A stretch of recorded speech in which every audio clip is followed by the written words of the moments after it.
那么民进党现在对呢，你有什么大陆的护照、身份证啊、居留证啊、什么居住证啊都不行啊，杀无赦，通通给我招来啊！然后呢，大陆的3个大学啊，什么这个暨南什么南。暨南大学对，暨南大学啊，什么华侨大学生也不行啊，不承认他学历。然后7个呢，跟这个国防有关的大学呢，禁止交流，通通不可以哦。然后呢，这个陆客要到台湾来观光，上海啊、福建啊，不行，不能来。来的话，小两会先讨论。啊，马英九呢邀请大陆学生来，20岁的小女生讲一个中国台北啊，她中国台湾，她其实没有恶意，她是赞美说我们的棒球打得好。她本来是想拍你马屁，说你这个棒球打得好，不行，因为你讲的中国台湾啊，所以以后马英九就不能半年到5年之内不能邀请任何的这个学生那里来啊。然后呢，有一个陆配的，他是个网红了，他就在网络上说呢，这个武统啊，现在还有什么好说的呢？哦，现在这个条件不就武统吗？哦，等等等等。然后呢，这个被检举了以后呢，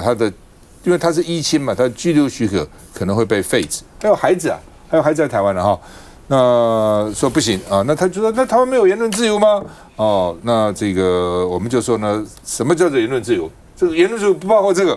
啊，他的这个节目叫《雅雅在台湾》啊。所以呢，他的武统言论出事了啊，而且呢，他这个一旦被废止以后，5年不能再申请啊，5年呢叫这个夫离子别啊。那另外呢，这个内政部长说呢，言论自由不是武统的借口，要严格处理它。什么言论自由？言论自由包括这个啊。那民进党那个时候还没有执政，不是要争取100%的言论自由，什么都可以讲嘛哈。那蔡英文不是说我们不以认同啊来决定一个人或处罚一个人嘛哈。陆委会说呢，我们是以带家人的心情欢迎陆配，我们欢迎他来嫁到我们台湾来，但是呢要遵守台湾的法律。好，我就在想说，台湾有哪一条法律说不能够讲这个话呢？今天假如是一个台湾人。他假如不是陆配，我当然反对他讲这个话了，我也很反对动辄讲什么武统，我很气哈。我觉得对台湾干嘛讲这个东西哦？那但是呢，就是说我讨厌你讲这个，但是你还是有讲的自由啊。哦，台湾还有一些什么党啊什么一大堆，也是每天在那边喊统一啊。那一个台湾人，如果一个台湾人讲说，哎，来武统吧，他会不会犯法？他犯了什么法？会不会被抓起来？那如果不会的话，如果会，那就一视同仁嘛。如果不会的话，那你为什么独对这个网红要把他赶走呢？要取消的这个居留证呢？哈，那主要是呢，这个说呢，这个国台办就骂了，说巴炯就是好像是巴炯检举的，巴炯是宵小之辈，你看我都不知道谁检举的。那说民进党的虚伪又双标哦，伤害大陆同胞的情感啊等等啊。不，当然国台办大概被问到也不得不讲，但我有时候真的觉得国台办有事情呢，台湾的事情你少讲。讲了以后呢，这个反而这个让台湾呢，很多时候好像如果同样有反对这个雅雅被赶回去，就是你跟国台办唱和啊，你看他意见一样啊，哦，那以后干脆都你讲好了，哦，所以我觉得这个国台办真的很多事情能够少讲少讲。当然我也知道他们可能很困难，他要对上级交代，记者问，好像他也不得不回答。我们看一下状况，都是网红啊，所谓的巴炯。向移民署举报的。对于此人，我也有16个字的评价：宵小之辈，鸡鸣狗盗，为虎作伥，必遭严惩。大陆国台办整整用了4句成语16字来回应网红巴炯，就是因为陆配网红雅雅在影音平台鼓吹武统台湾等等言论，被内政部取消台湾依亲居留许可。台湾是中国的一部分，这是历史经纬清清楚楚，法理事实明明白白的。现在在台湾说自己是中国人，竟然成了政治不正确。再次暴露其标本的自由是鼓噪台独的自由。如果任由民进党当局滥用行政和司法手段，台湾民众正当权益将受到严重侵犯。大陆国台办批评台湾政府大动作是伤害大陆同胞感情。微博也有不少网友力挺陆配雅雅，说不是不用为自己的身份认同道歉吗？怎么现在要扫地出门？根本是言论迫害等等。而其实台湾有不少陆配都有经营影音平台，多数会避开政治议题，单纯分享台湾生活。陆配雅雅这番武统言论不仅敏感，也再度引发两岸论战。大陆水国两会才刚刚落幕，但两岸之间的过招可以说是火药味十足。台湾除了要废止陆配雅雅在台依亲居留许可之外，还宣布要对大陆的钢制品和啤酒祭出反倾销调查。全球关税大乱斗，财政部宣布将针对大陆啤酒和特定钢铁产品展开反倾销调查。大陆国台办仅低调回应，已经注意到，必须妥善处理相关问题。所谓，如果巴炯没有去检举这个人的话，我觉得去看这个所谓雅雅在台湾的频道的人哈，说不定连100位数都没有啊，所以他的传播能力到底有？他号称有40万订阅者，但几个人看不知道。而且我觉得看的比较多人可能是大陆，对，这个40万哈，可能都是大陆人，是抖音的，所以他在台湾的传播力到底有多强哈？我是打一个大问号。至今我都不知道他到底讲了什么哈，如果没有媒体报道的话，我们也不知道啊。对，所以是巴囧哈，让我们知道他在讲什么啊。所以关注他的人哈，不是台湾人，而是巴囧这些人哦。那这个刘世芳民进党内政部撤销他的居留证的理由，用的法条是说他破坏国家安全跟社会安定哈。但是我想要说的是哈，在巴囧检举他，民进党去处罚他之前，我们没有人知道他到底在讲什么，所以我也不知道他破坏了什么国家安全跟社会安定。如果一个陆配哈，他自己随便去讲一讲，就破坏了我们中华民国的国家安全跟社会安定的话，那我只能说，我们的国家安全跟社会安定何其脆弱啊！当然，我想这个人哈，他的先生一样可以去帮他打行政诉讼啊。如果我们的这个陆配的这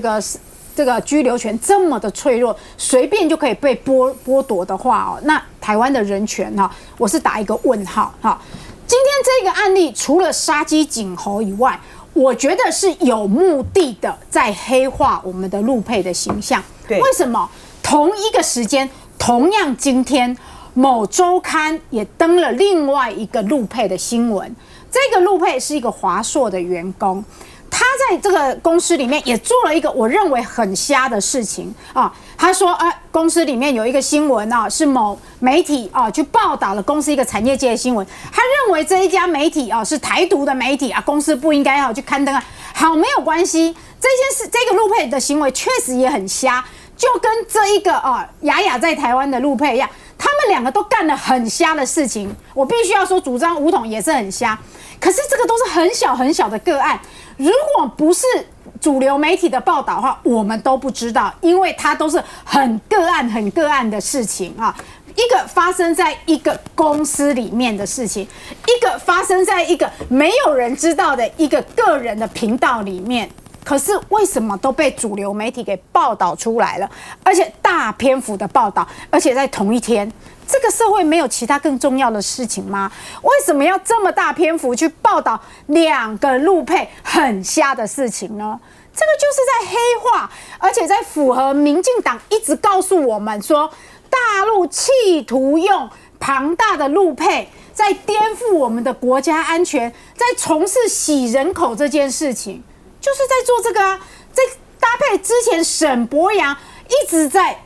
丑化陆配的形象啊，就是在告诉我们说，陆配就是在做颠覆政府的事，就是在红统这件事情。所以这就是一个有计划的在这个丑化我们国家陆配的形象，只是借由这2个个案。所以接下来我可以想象的是，会有更多这一类的事情，把一些陆配不当这些个人不当的行为去放大，好像我们数十万陆配好像都是中共同路人一样在做这些事情。我觉得这对于庞大的陆配来说是很不公平的一件事。对，我完全同意啊。淑慧讲说他这个是有计划的哈，在黑化这个陆配，而且不是从赖清德上来台的时候才开始，在蔡英文的执政的末期的时候，那时候总统大选正热的时候，国安单位跟内政部啊这些相关的单位，他们不就有开会吗？不就把就是说大陆借由各种各样的力量在台湾内部渗透。陆配就是被点名的哈，所以呢，我真的高度的怀疑啊，他们有计划的呢要驱逐陆配。好，要驱逐陆配在台湾社会这个存在的理由啊，他们认为呢，陆配呢，你虽然呢嫁到台湾来，经过了这么多年下来呢，完全没有被这个民进党的民主呢洗脑成功，你们依然呢还是心向你们的这个祖国哈，所以呢，陆配存在的一天哈，陆配的后代他们存在的一天呢，就是呢中共呢渗透台湾的一个非常恐怖的因子的扩散，我觉得这个是一个非常恐怖的哈，有朝这种就是在纳粹执政时期的时候，好像要去驱逐这个犹太人的那样子的一种恐怖的这个阴影哈，我觉得那个是非常的巨大的。就民进党现在的行径啊，越来越中共化啊，他们所做的一切的行为都是他们所批判的对象啊。赖清德呢，之前的时候在讲那个8·9，不是说什么台湾有多少人，什么几十万啊，拿了大陆身份证的时候，他的公开的讲就说，哎呀，这个要提醒台湾的民众啊，免钱的上贵哈，免钱的呢最贵哈，民主无价，自由呢不能够折现，那就呼吁大家呢不要被大陆这个所利用，去拿他们的这个身份证，然后把大陆呢形容成非常的危险的地方。你今天可能因为曾经讲错话，不管你在什么时间、什么地点、任何的时间、任何的地点讲错话，你进入讲了大陆不喜欢听的话，你进到中国大陆去的时候，可能就会被抓起来、被关起来哈。然后你在你有些什么样的行径，大陆不满意的话呢，你也可能会面对到这样的命运。我们不是常常在批评，中国大陆呢，只要有人在这个网络上面呢说了这个当局不喜的这个言论的话，他立刻就被屏蔽哈，然后就被拉下架。然后有些任何这样的行径的话，你可能真的是会被约谈，甚至被抓去关。这个不是民进党口诛笔伐的吗？然后就说大陆非常的危险啊，进出大陆要非常的小心啊，要做选择。但是现在在台湾居住不是一样危险吗？我今天我身为一个陆配，我没有在我的 TikTok 上面，我在的抖音上面讲话的自由吗？我有主张言论，我有主张台独的言论自由，我为什么没有主张一个有可能的这个武统的这个言论自由呢？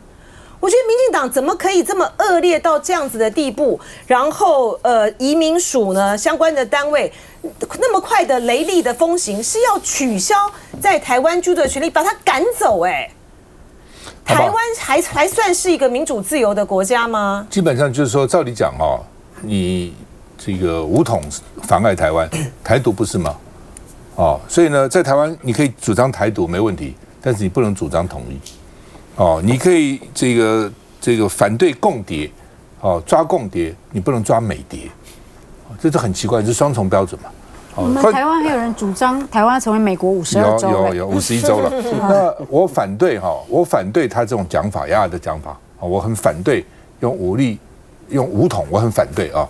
但是呢，他是有他讲话的权利啊，你也必须要维护他这个讲话的权利。那事实上，他这个讲话是不是就真的颠覆台湾社会呢？是不是就真的武统呢？是不是他真的欢迎武统？是不可能嘛？你对台湾有信心嘛？一两个这个什么网红就能够颠覆台湾，哪有这种可能？休息一下再回来。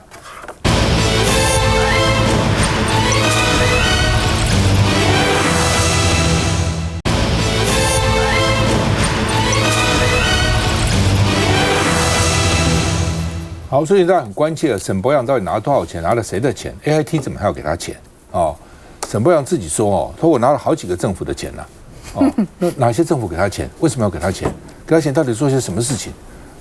拿外国的钱是不可以的。按照我们的这个法律，拿外国的钱，然后在台湾从事社会运动、政治运动，其实不可以的。那民进党又为什么一定要力保他做这个外交国防委员的召集委员？都很奇怪所以王宏威说，长期接受外国基金赞助的沈伯洋不用调查吗？你去调查一个雅雅，那沈伯洋不用调查吗？然后呢，这个马英九也说不必嘛，干嘛就把人家这个什么居留许可都要撤销？所以消息人也说，那沈伯洋是不是美谍呢？那赖政府要查办美谍沈伯洋啊那另外呢，这个大陆也讲话了陈冰华说呢，妹妹甜美，奴颜卑膝那这个逼西啦，奴婢然后呢，这个邱垂正就是我们的陆委会主委说呢，最终要把它除籍国台办说呢，这是限制言论自由这个绿色恐怖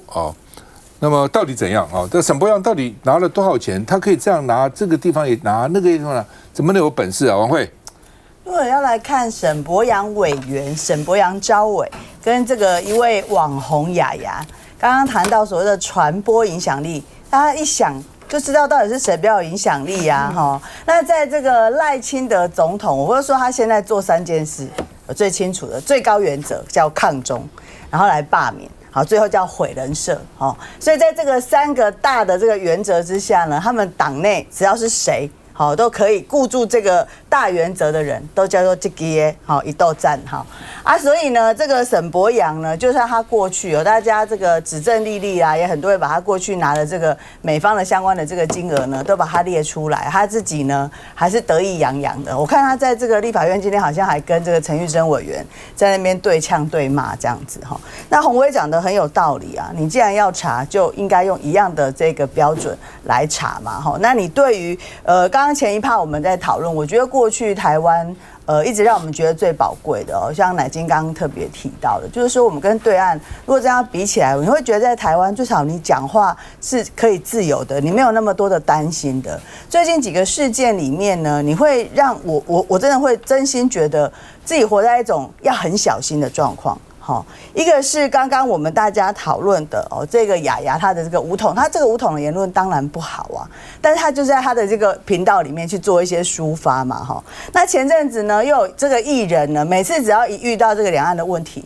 就要讨论一次，就是说，那他们纯粹做一个文化人，做一个艺人而已，每次都要因为这个国籍的关系，又要拿出来啊，现在连那个我们的陆委会。都说要查，而且必要才除籍，对啊，他们就招就除籍，就先让你先打下去，让你说惊呗。这2天大家在讨论厉将军被赖清德总统告的事情，也是这样子。你想一想，他一个退将，他讲错了，讲不正确，总统他的舆情侦测到了，那就要求道歉嘛。但他不是他直接就直接除了要他道歉之外，直接就告他了。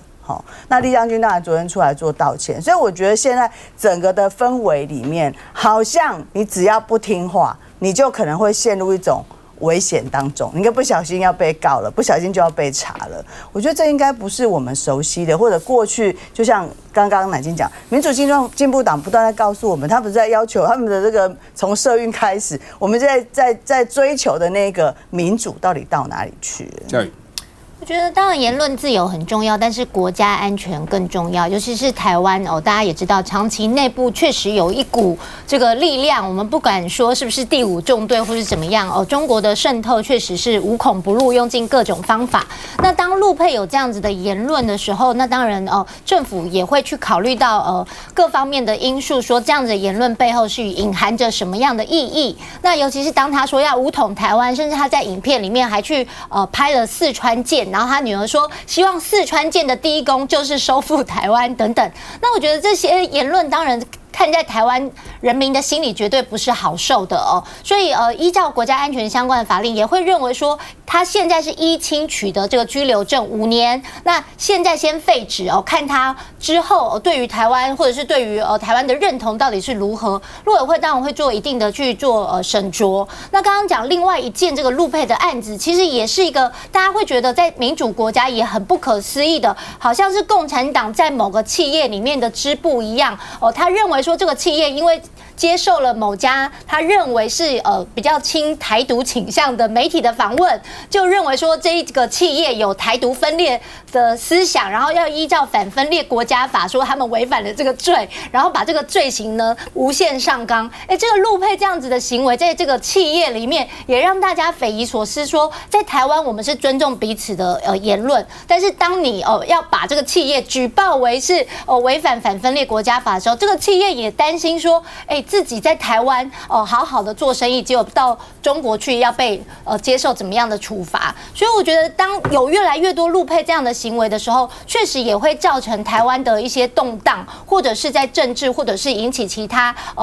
社会的不安，所以这当然是大家必须注意的。那沈伯洋他在美国所研究的就是一个反对中国渗透的一个相关的研究，这对台湾目前来讲的国家利益或者是国家安全来讲，大家也都认为说是一个可能有必要性，或者是民主国家现在大家都在共同研究的部分。那这个目前看起来对台湾也没有实质性的伤害，而且在某种程度也是大家认为有必要的。所以各种这个衡量，我相信大家自有公平啦。就是说，以现在台湾的处境，确实不管对美国对中国，我们都希望能够保持对等的关系。可是中国长期以来对台湾的态度，我想大家也都非常清楚。但是当国台办都可以批评什么台湾没有言论自由、绿色恐怖的时候，这个世界是不是有点是非黑白颠倒了？因为最没有言言论自由的绝对是中共。那所谓的白色、绿色恐怖，我想对共产党来讲，这个应该要送给他们自己。杨宏庭。我觉得坦白讲，国台办讲什么干我们国家什么事，那是他们自己的事情。所以我觉得大家有这样的一个态度，就是说我们不要让这样子的一个敌意螺旋变成一个出口转内销的这样的一个政策工具。就像刚刚赵大哥所说的，其实民进党现在所做的很多事情，就是故意让对手去讲这些话，然后再回来再来做一次行销。但是我们现在看的就是说，好，我也同意刚刚嘉义所说的，如果我们今天把言论自由的这个定义跟国安法的这些东西相加在一起，那试图危害我们国家的人就是我们的敌人，那言论我们就要管控。那我们可以这样子管陆配，那我们也可以这样子管什么？管宣布台独的、宣称中华民国不是一个国家的，或者想要危害中华民国存在的，这些应该也要按照同样的道理来做处理啊。但我们现在看到的不是啊，并不是这个样子。所以政府，我觉得我们现在政府现在最大的问题就是在非常多的事情上面，让我们觉得你有双重标准。你可以一边来去抓一个所谓的网红，然后说这个网红在发表所谓对这个国家的这样的所谓有这样子的一个危害的言论，那针对明目张胆敢拿别的国家的钱来发展组织的人，你却不闻不问，连任何的司法单位调查或查缉都没有。那这样子，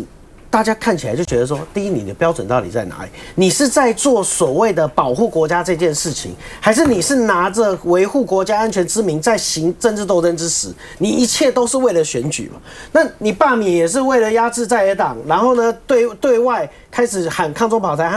民进党现在穷的只剩抗中保台这张牌了。所以我觉得标准拿出来。包括沈伯洋的事情也是，坦白讲，第一点，过去我们大家都有跟所谓的这个国外的这些这个使馆做联络的这样的一些经验。我不认为就是说 AIT 所给的钱是让他发展组织的。AIT 给的钱，英国给的钱，如果是使馆所给出来的钱，或代表处或者经济文化办事处给出来的钱，基本上都是交流跟所谓的辅助计划。今天沈伯洋拿的钱，最应该要去做质疑的是索罗斯的钱。索罗斯的开放基金会所拿出来的钱，过去在英国连《卫报》都写出来，就是说索罗斯的开放基金会支援了，不管是南斯拉夫、白俄罗斯，然后所谓的乔治亚、乌克兰这些分裂行动，包括埃及、利比亚这些，包括阿拉伯之春，都是有关联性的。所以我觉得就是说，今天我们要看的是，你拿了这些钱，你到底在做什么？而且我在这边我也公开呼吁，我觉得蓝营的朋友，我们现在大家都要到川普的这个推特上去写，就是说，你知道 AIT 有承认 AIT 跟索罗斯开放基金会给沈伯洋的钱被他拿去买大疆无人机，跟拿去淘宝买东西吗？对不对？川普现在到处在查他各个国家什么其他的小国去做 LGBTQ， 然后这些川普现在正在查浪费的事，这是我们上一节在讨论的。我觉得现在真的要告创，真的要去讲这些，我们要告诉川普，就是说，你知道你们的钱被滥用了吗？然后甚至被拿去买中共的东西。所以整个，我觉得国家现在的重点很简单，在现代这样子的一个环境，特别是社群媒体的时代，每个人讲话都是危言耸听，因为团体极化。那很多国家为了维护族群的安全，他会非常小心翼翼的针对各个族群，我必须要做到公平。但是就像我们现在所提到的是，我现在看到的是，我们针对陆配，这不是另一种歧视吗？如果我们是双重标准，这就是歧视，那这对这个国家的未来发展都是不好的。所以民进党讲清楚说明白，你现在所做的这些事情，到底是为了在保护国家安全，还是在假国家安全之名去拼你的政治斗争？我觉得你讲清楚说明白，然后不要再双重标准了。我刚查了一下了哈，我们现在的陆配大概有36万多人了，哦。如果加上其他的港澳啦，还有这个外国啊，差不多将近60万人，所以陆配36万人，差不多将近一半啊。这人这么多哈，那中间有几个哦，可能大家这个觉得他言论不对啊，或等等新闻不对等等，你不能一竿子打翻一船人，抹黑全部的陆配，好，这就是以偏概全啊，这是一个。第二个，我还是觉得沈伯洋哈，你做个学者也就算了，哦，但你搞社会运动、搞政治运动。你又当民进党的不分区立委第1名，又当了外交国防委员会的召集委员，这是很重要的位置哎，对不对？那你拿这么多外国政府的钱，那不是很奇怪吗？你到底替谁讲话呢？那如果将来这些外国美国的利益跟我们中华民国利益冲突的时候，你到底站在美国，站在我们的国家立场呢？站在中华民国，站在台湾的立场，还站在美国立场，到底是怎样？这不可以的嘛。那民进党把你提名成这个不分区第1名，还让你当外交国防委员会的召集委员，为了这个事情，柯建铭还跟这个陈明文的儿子吵架。那到底这些人知不知道，还是这些人也是美国安排的，就是要你来干这个位置？那将来对台湾的利益，当然美国现在跟我们是很友好，他的利益也不是全部我们的利益啊，否则就不会发生这个张献义的叛逃事件了，就不会发生这张献义报美国，然后把我们的这个核能研究全部把它摧毁中央科学院这样的事情了。所以在很多关键时刻，台湾的利益跟美国利益还是有很大的冲突的，对不对？那以张献义为例，那到时候发生这样的事情，你沈伯洋到底站在什么地方呢？休息一下再回来。